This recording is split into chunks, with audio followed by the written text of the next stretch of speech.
Bienvenue dans la ville d'Erfurt. Anger est le boulevard principal d'Erfurt. À l'époque médiévale, c'était un lieu de commerce du blé, du vin, de la laine et surtout de la gède, une plante qui permet de teindre les tissus en bleu.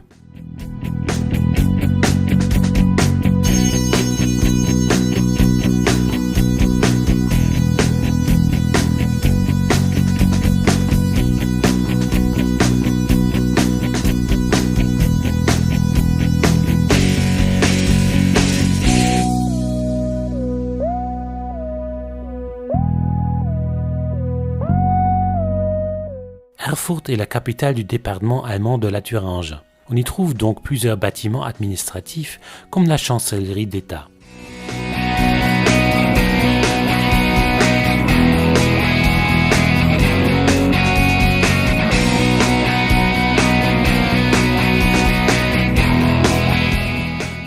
Sur le marché aux poissons se trouve l'hôtel de ville néo-gothique, ainsi que d'autres belles maisons de style Renaissance.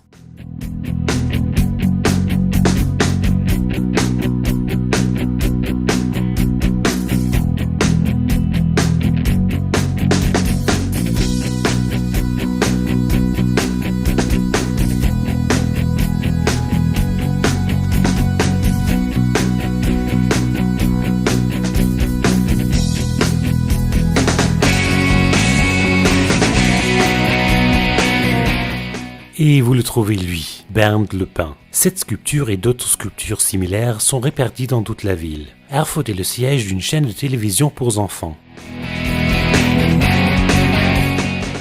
À la plus grande place, la cathédrale d'Erfurt et l'église Sévéry se trouvent sur une colline. Un festival de théâtre a lieu chaque été sur les escaliers devant elle.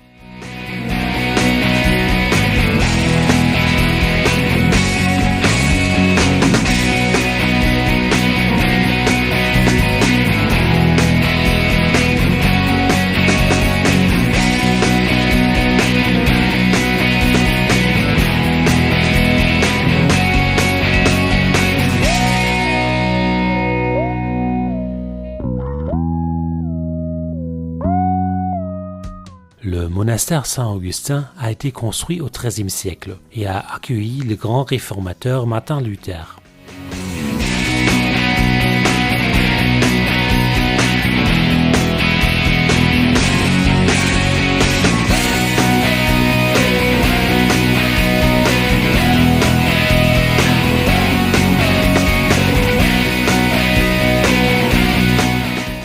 Le vieux centre-ville remonte à l'époque médiévale. Le Collegium Maius était le bâtiment principal de l'université, qui est la troisième plus ancienne d'Allemagne.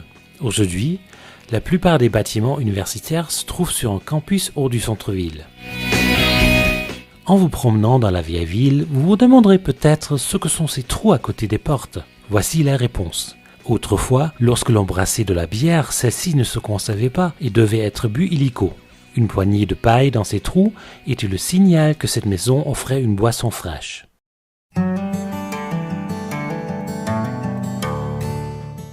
Traversons le Krämerbrücke, le pont des épiciers.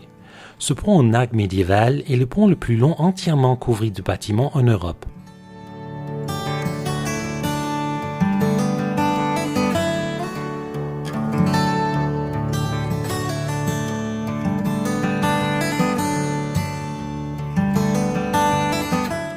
De l'autre côté du pont, le marché Wenigemarkt vous invite à vous reposer.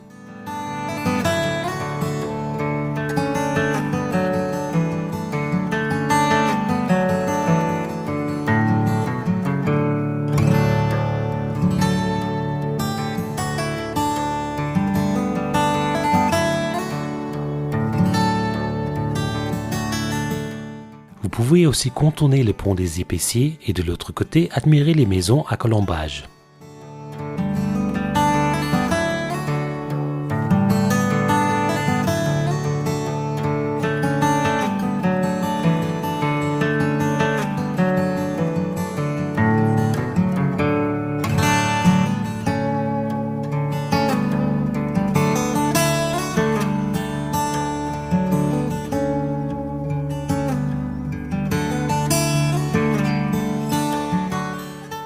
Derrière le pont, un joli quartier tranquille s'ouvre, la petite Venise sur la rivière Gera qui la traverse.